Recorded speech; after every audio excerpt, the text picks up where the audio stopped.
سفر کے، بطور رفیق کے، بطور یار کے، بطور ہم سفر اور ہم راز کے تو غار میں لے کر گیا تھا۔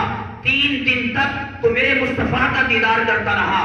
اس دیدار مصطفیٰ میں کوئی شریک نہیں تھا، کوئی صحابی نہیں تھا، کوئی صحابیہ نہیں تھی، کوئی دوسرا نہیں تھا، کوئی دوسرا نہیں تھا، کوئی تیرا ثانی نہیں تھا، کوئی تیرا ساجی نہیں تھا، کوئی تیرا ہمسر نہیں تھا، کوئی تیرا رفیق نہیں تھا، تو تھا۔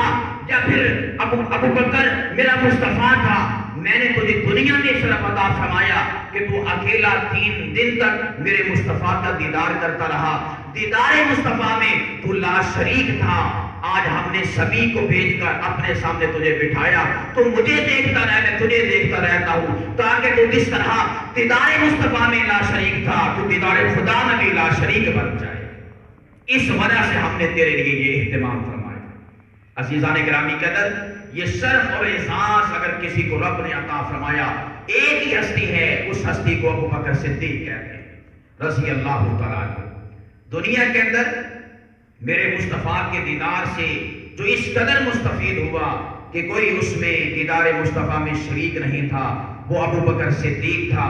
قیامت کے دن بھی جو اکیلے رب کے دیدار سے اپنی آنکھوں کو ٹھنڈا کرے گا، کوئی شریک نہ ہوگا، کوئی ثانی نہ ہوگا، کوئی دوسرا نہ ہوگا، کوئی دوسرا نہ ہوگا، کوئی ہمسر نہ ہوگا، وہ بھی میرے مصطفیٰ کا ابو بکر صدیق ہوگا۔